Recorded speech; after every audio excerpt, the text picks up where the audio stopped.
Yuki Kawamura might be my favorite Grizzly of all time. She said after the game, she said, I thought I was watching John Stockton. Wiseman, what is you looking at, dog? How you not see that pass, dog? Yuki definitely stole the show today.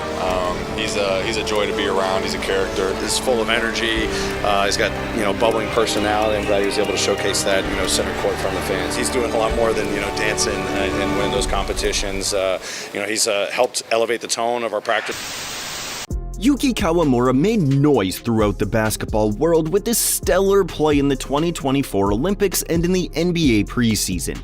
The 5'8" Japanese guard has broken out with the Memphis Grizzlies, and his stellar preseason play earned him a two-way deal from the team.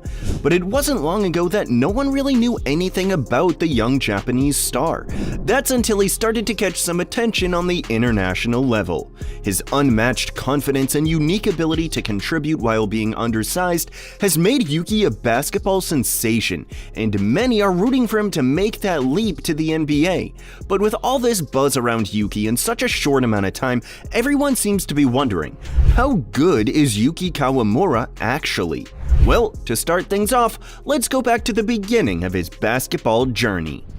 Yuki Kawamura was born and raised in Japan, idolizing Yuki Tagashi, another undersized Japanese basketball player who has been known for overcoming his height. While many Japanese kids look up to baseball stars like Ichiro Suzuki or Shohei Ohtani, Yuki was all in on basketball. From a young age, Kawamura embraced the game, driven to become a pro, and once he made it to the high school level, he garnered quite a bit of attention. Playing high school ball at Fukuoka Daiichi High School, Yuki was able to lead his team to 2 straight Japanese high school championships. And by the time that he was able to play in his first pro game at only 18 years old, he became the youngest player in league history. And he was not just a player feeling his way around. He knew that due to his lack of size, he needed to be special, and with limited minutes and limited games, he stood out. Up to this point, he had been representing Japan for a while now, dating back to his U16 and U18 days, but he had a higher goal than that, and that was to be the best Japanese point guard in the world and represent Japan in the 2024 Paris Olympics. But to do that, he had to prove to himself first, and that he did. In his first year as a full-on professional, he went off, averaging around 19 points and 8 assists per game.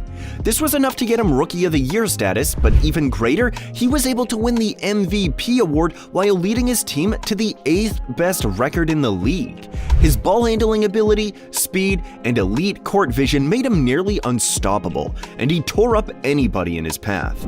His future vision was undoubtedly to represent Japan on the 2024 Olympic team, but first came the 2023 FIBA World Cup. His stellar play with Yokohama was more than enough to secure him a spot, and he geared up to show his skills against some of the best in the world.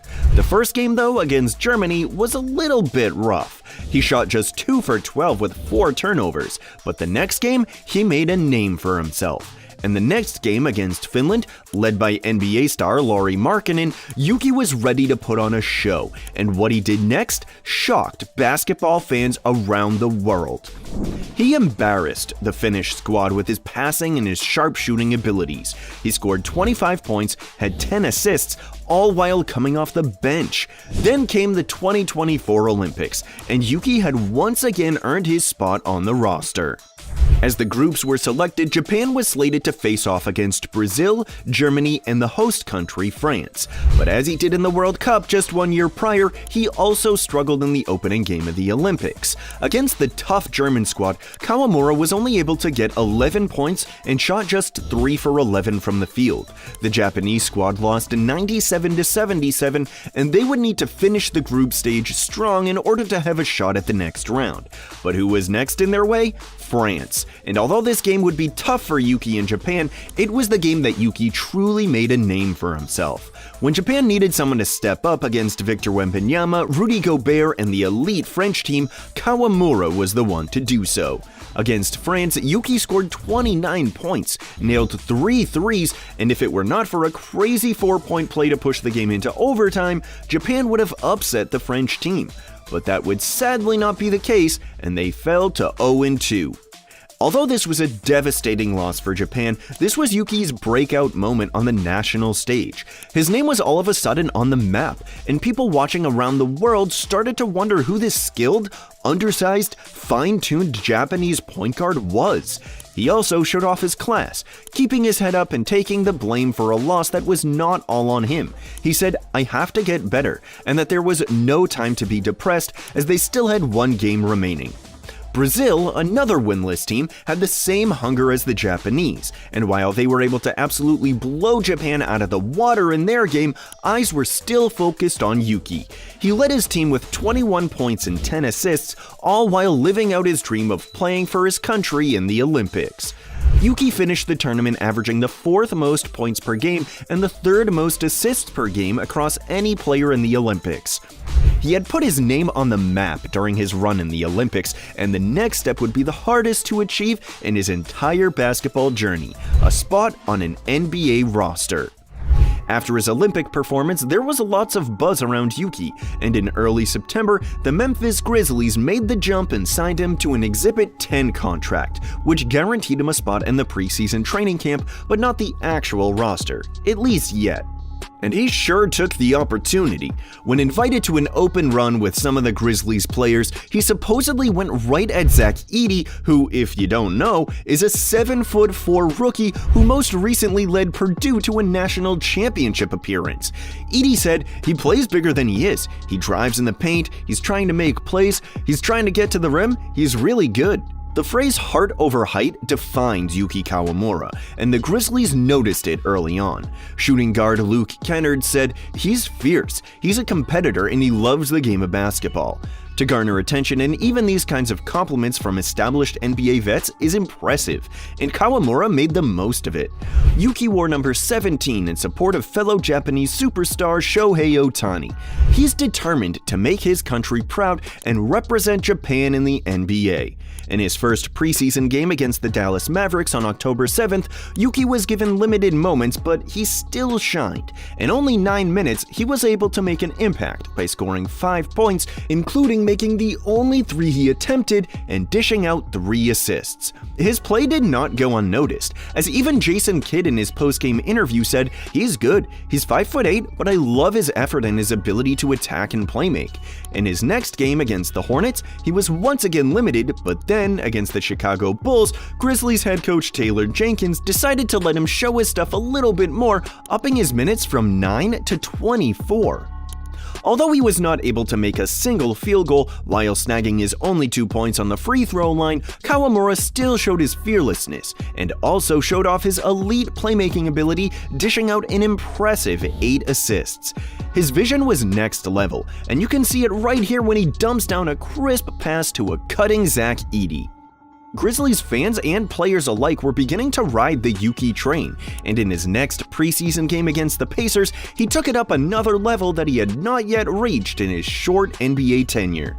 Playing 25 minutes, the most he'd had all preseason, Yuki was finally able to let loose. He got his shot going early while still getting his teammates involved. He scored 10 points, hitting 3 threes, and added 7 assists in this game. In the 2 preseason games where he had over 20 minutes, Yuki averaged 6 points and 7.5 assists. It was clear that Yuki was raw and undersized, but he showed that he has incredible court vision for a guy who just started playing against NBA-level competition in less than a year. Then came the big question: had Yuki done enough to earn an NBA contract? He was competing against some pretty big names, including longtime UNC big man Armando Bacot, who had a pretty solid preseason of his own.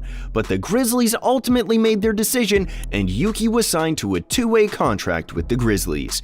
His dream of being one of just 4 Japanese players to play in the NBA was slowly becoming a reality, and everyone was excited for him, including Ja Morant, who posted a tweet supporting Yuki.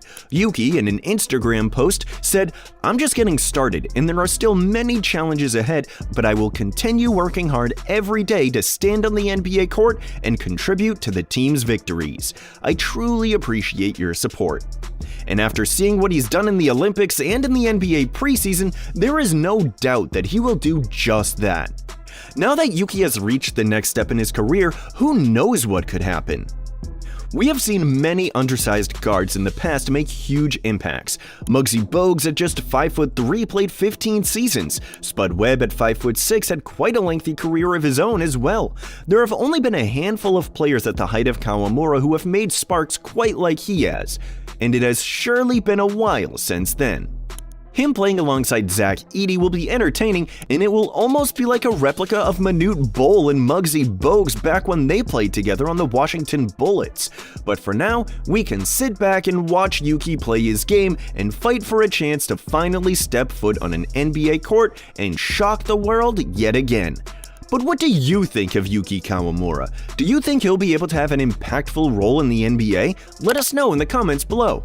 And if you liked this video, don't forget to like and subscribe to the channel for more content just like this one. Thank you guys for watching, and we'll see you in the next one.